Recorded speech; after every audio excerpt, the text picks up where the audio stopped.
बोलिए शंकर भगवान की जय। गणेश भगवान की जय। भगवती मैया की जय। श्री शिव महापुराण के अंतर्गत रुद्र संहिता जो कि द्वितीय संहिता है और इसके खंड युद्ध खंड जो कि पंचम खंड है, इसके अध्याय 44 में आज हम प्रवेश करेंगे और जिसमें वर्णन है अंधकासुर की तपस्या, ब्रह्मा द्वारा उसे अनेक वरों की प्राप्ति, त्रिलोकी को जीतकर उसका स्वेच्छाचार में प्रवृत्त होना, मंत्रियों द्वारा पार्वती के सौंदर्य को सुनकर मुग्ध होकर शिव के पास संदेश भेजना और शिव का उत्तर सुनकर क्रुद्ध होकर युद्ध के लिए उद्योग करना। सनत कुमार जी बोले, किसी समय जब हिरण्याकश्यप सनत कुमार बोले, किसी समय जब हिरण्याक्ष पुत्र अंधक भाइयों के साथ खेल रहा था, हिरण्याक्ष पुत्र अंधक भाइयों के साथ खेल रहा था, तब क्रीड़ा में आसक्त तथा मदांध उसके भाइयों ने उपहास करते हुए उससे कहा, हे अंधक, तुम्हें राज्य से क्या प्रयोजन? तुम्हारा पिता हिरण्याक्ष निश्चय ही बड़ा मूर्ख था, जिसने घोर तपस्या के द्वारा शिवजी को प्रसन्न कर तुम्हारे जैसा कलह प्रिय, अंधा, विकृत एवं कुरुपुत्र प्राप्त किया। हिरण्येत्रस्तु बभूव मूढ़ा, हिरण्यनेत्रस्तु बभूव मूढ़ः कलप्रियं नेत्रहीनमेव, कलप्रियं नेत्रहीनमेव यो लब्धवास्तवां विकृतं विकृतं विरूपं घोरैस्तपो भेर्गीशं प्रसाद घोरैस्तपोर्भेर्गीशं प्रसाद। तुम्हारा पिता हिरण्याक्ष निश्चय ही बड़ा मूर्ख था, जिसने घोर तपस्या के द्वारा शिव जी को प्रसन्न कर तुम्हारे जैसा कलह प्रिय, अंधा, विकृति एवं कुरुपुत्र प्राप्त किया। तुम निश्चय ही राज्य के भागी नहीं हो। क्या दूसरे से उत्पन्न हुआ व्यक्ति राज्य का अधिकारी बन सकता है? क्या दूसरे से उत्पन्न हुआ व्यक्ति राज्य का अधिकारी बन सकता है? तुम ही विचार करो, उसके अधिकारी तो सचमुच हम लोग ही हैं। सनत कुमार बोले, उनके उन वचनों को वह बुद्धि से स्वयं विचार करके दीन हो गया और उन्हें नाना प्रकार के वचनों से सांत्वना देकर रात में ही अकेले निर्जन वन को चला गया। वह निराहार रहकर वह एक पैर पर खड़ा होकर दोनों भुजाओं को उठाकर 10,000 वर्ष पर्यंत घोर तप एवं मंत्र का जप करने लगा, जो देवता एवं राक्षसों से भी संभव नहीं था। वह अग्नि जलाकर तीक्ष्ण शस्त्र से अपने शरीर से मांस काटकर वर्ष पर्यंत प्रतिदिन मंत्र पूर्वक रक्त युक्त मांस का होम करने लगा। जब उसके शरीर में मांस नहीं रहा, केवल स्नायु एवं अस्थि मात्र शेष रह गया, केवल स्नायु और अस्थि मात्र ही बचा, तब समस्त रक्त नष्ट हो गया। तब उसने अपने शरीर को ही अग्नि में डाल देने का विचार किया। उसके अनंतर सभी देवता अत्यंत विस्मित एवं भयभीत होकर उसकी ओर देखने लगे। तब उन देवताओं ने ब्रह्मा जी को नमस्कार करके अनेक स्तुतियों से शीघ्र ही उन्हें प्रसन्न किया। ब्रह्मा ने उसे तपस्या से व्रत करके कहा, हे दानव, आज तुम वर मांगो। समस्त लोकों में जो दुर्लभ है एवं जिसकी प्राप्ति के लिए तुम इच्छुक हो, उस वर को मुझसे प्राप्त कर लो। ब्रह्मा के इस वचन को सुनकर दीन एवं विनम्र होकर उस दैत्य ने कहा, हे ब्रह्मा, प्रहलाद आदि मेरे जिन निष्ठुर भाइयों ने मेरा राज छीन लिया है, प्रहलाद आदि मेरे जिन निष्ठुर भाइयों ने मेरा राज छीन लिया है, वे मेरे सेवक हैं। मुझ अंधे को दिव्य नेत्र की प्राप्ति हो जाए एवं इंद्रादि देवता मुझे कर प्रदान करें, इंद्रादि देवता मुझे कर प्रदान करें। मेरी मृत्यु देव दैत्य गंधर्व यक्ष सर्प राक्षस मनुष्य दैत्यों के शत्रु श्री नारायण आदि किसी प्राणी तथा सर्वमय संकट से भी न हो। उसके उस कठिन वचन को सुनकर ब्रह्मा जी शंकित होकर उससे कहने लगे। ब्रह्मा जी बोले, हे दैत्येंद्र, दैत्येंद्र सर्वं भविता तदेतद् विनाश हेतुं चा ग्रहाण किंचति यस्मान् जातो न जन्यष्यति वा यो न प्रविष्टो मुखमन्तिकस्य यस्मान् जातो न जन्यष्यति वा यो न प्रविष्टो मुखमन्तिकस्य अत्यंत दीर्घं खलु जीवितं तु भवादृशः शतपुरुषः त्यजन्तु एद्वचः सानुनयं निस्सम्य पितामहात् प्राह पुनः सदैत्यः। ब्रह्मा जी बोले, हे दैत्येंद्र, यह सब पूर्ण होगा, किंतु अपनी मृत्यु का कोई कारण अवश्य वर्ण करो, क्योंकि न तो ऐसा हुआ है और न होगा जो काल के मुख में प्रविष्ट न हुआ। अतः आप जैसे सत्पुरुष अत्यंत दीर्घ जीवन की इच्छा त्याग कर दें, आप जैसे सत्पुरुष अत्यंत दीर्घ जीवन की इच्छा का त्याग कर दें। ब्रह्मा के इस अनुनयपूर्ण वचन को सुनकर वह दैत्य पुनः कहने लगा। अंधक बोला, हे ब्रह्मदेव, तीनों कालों में जितनी भी श्रेष्ठ मध्यम तथा कनिष्ठ स्त्रियां हैं, उन सभी में जो रत्न स्वरूप सर्वश्रेष्ठ हो वही मेरी माता की समान हो। हे भगवान, हे स्वयंभू, जो मनुष्य लोक के लिए दुर्लभ तथा मन वाणी और शरीर से सर्वथा अगम्य हो, जब मैं दैत्येंद्र भाव से उसकी कामना करूं तब मेरा नाश हो जाए। उसका वचन सुनकर ब्रह्मा जी ने आश्चर्यचकित होकर शिव के चरण कमलों का स्मरण किया और शंभु की आज्ञा प्राप्त करके उस अंधक से शीघ्र ही कहा। ब्रह्मा जी बोले, हे दैत्य, यति कांक्षसे दैत्यवरास्तु ते वै सर्वं भवत्येव वचाश कामम् उत्तिष्ठ दैत्येन्द्र लभस्व कामं सदैव वीरैस्तु कुरुष्व युद्धम। ब्रह्मा जी बोले, हे दैत्य, तुम जो भी अभिलाषा करते हो तुम्हारी वे सभी मनोकामनाएं पूर्ण हो। हे दैत्येंद्र, अपना अभीष्ट प्राप्त करो और वीरों के साथ सदा युद्ध करो। हे मुनीश्वर, ब्रह्मा जी के ऐसे वचन को सुनकर स्नायु तथा अस्थि मात्र शेष व हृदय पुत्र अंधक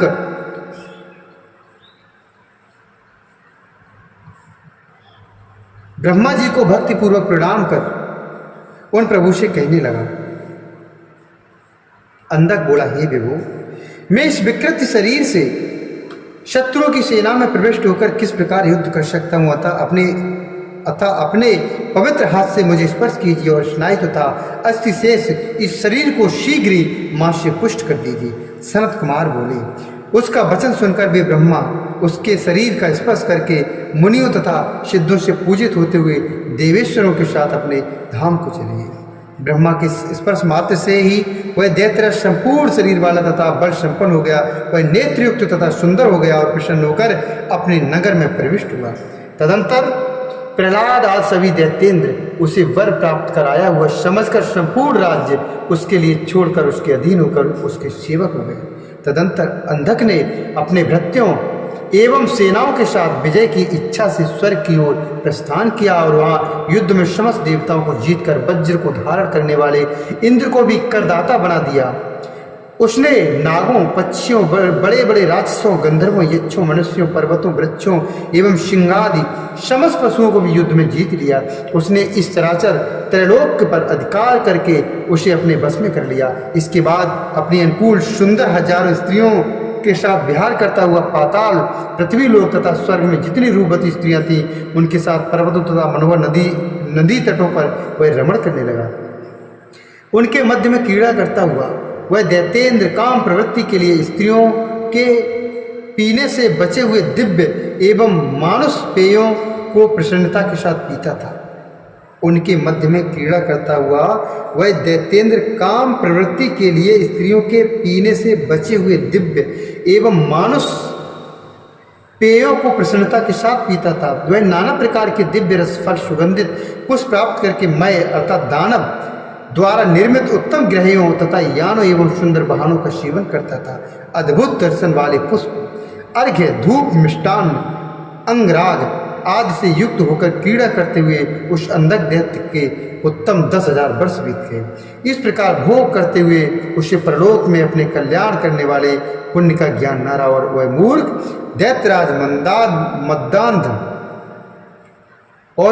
दैत्यराज मदांध बुद्धि होकर दुष्टों के साथ निवास करने लगा।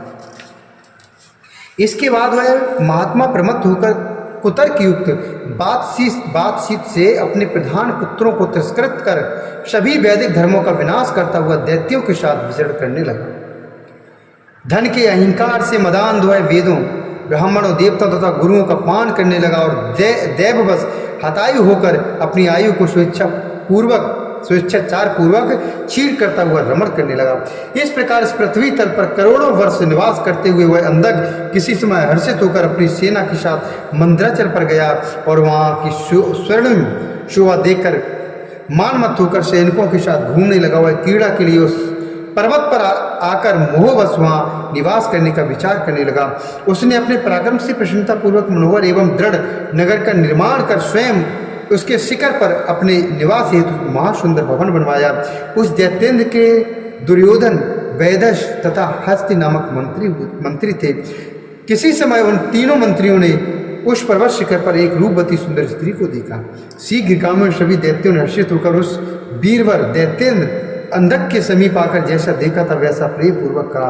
मंत्री बोले, हे दैत्येंद्र, मंदराचल की गुफा में ध्यान में नेत्र बंद किए हुए रूपवान चंद्र की आधी कला को मस्तक पर धारण किए हुए तथा कटि प्रदेश में व्याघ्र चर्म लपेटे हुए कोई मुनि दिखाई पड़े हैं। उनके सारे शरीर में भुजंग लिपटे हुए हैं।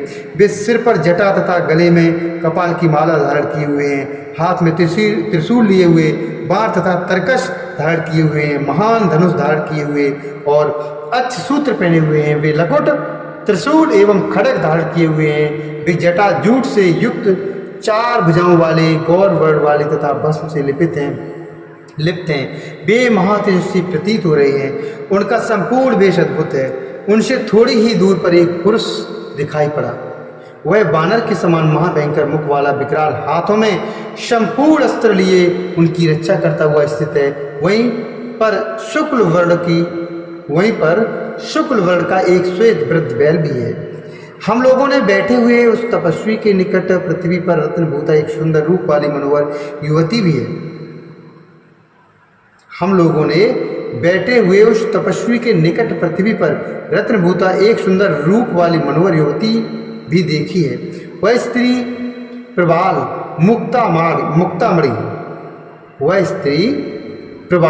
मुक्तामणि तथा रत्नों से निर्मित आभूषणों तथा वस्त्रों को धारण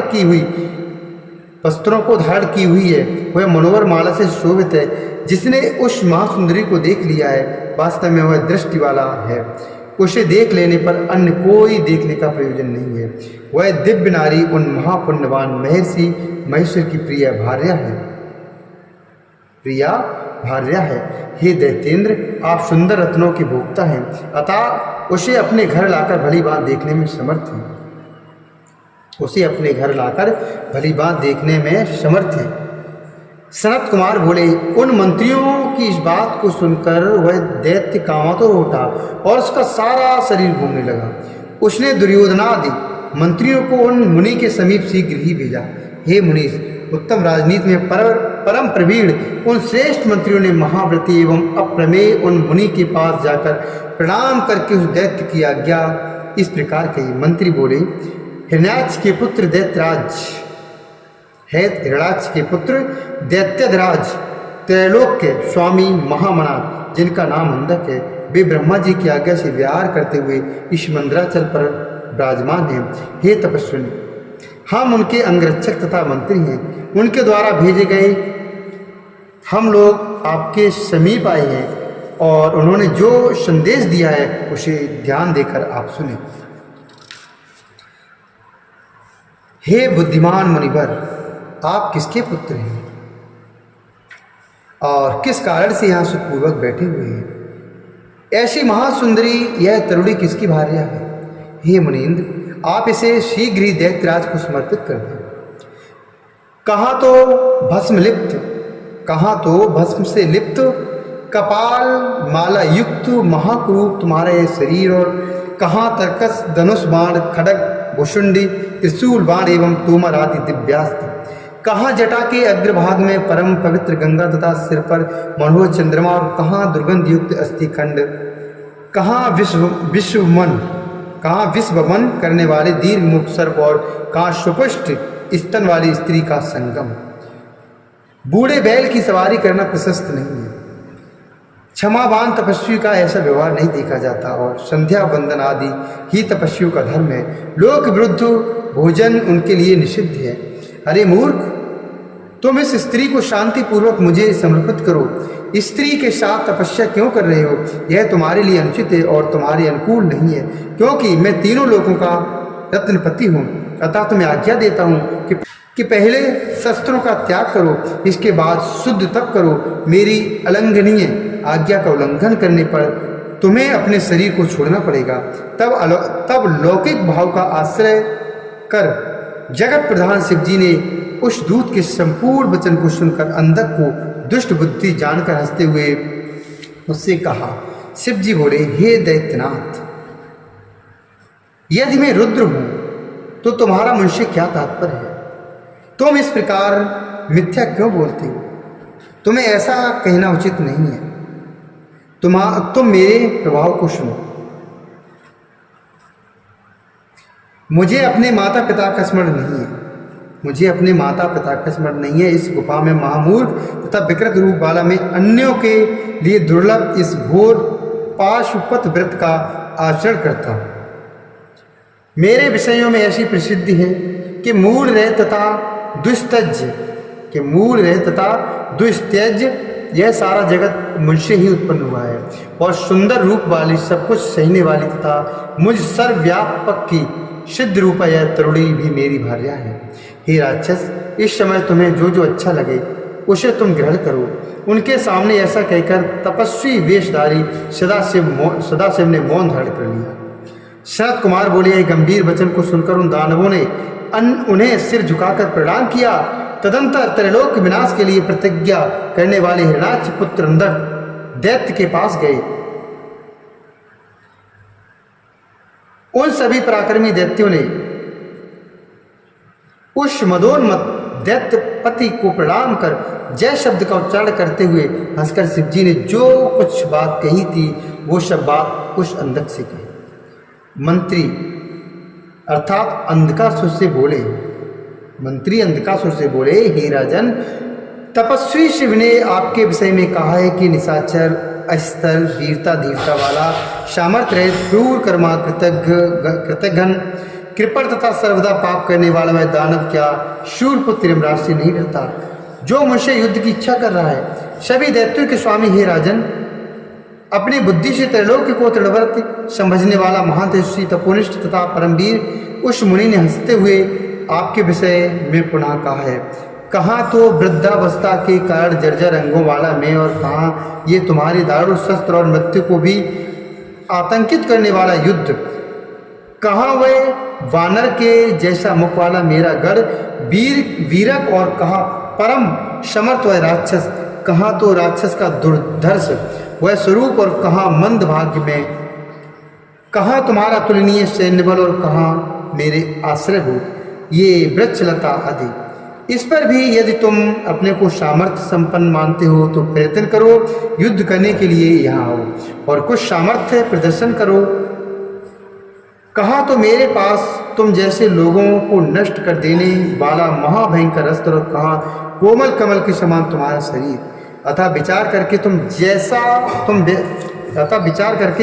तुम वैसा ही करो जैसा तुम्हें अच्छा लगता है, जैसा तुम्हारे लिए उचित है। हे दैत्यपति, इस प्रकार के अनेक वचन उस तपस्वी ने हंसते हुए आपसे कहे हैं। हे राजन, आपके लिए उसके साथ युद्ध करना उचित नहीं है।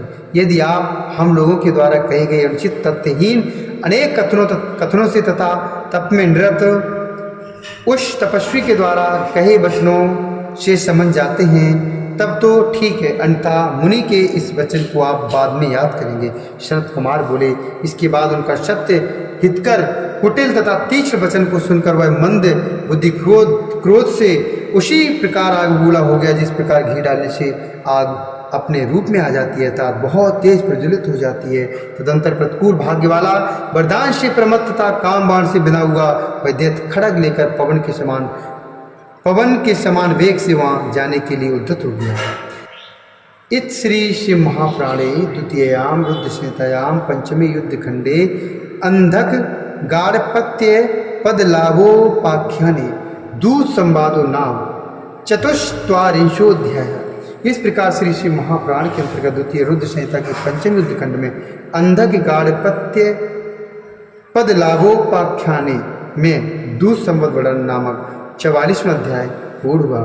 बोली शंकर भगवान की जय, श्री हरि नारायण भगवान की जय, भगवती मैया की जय।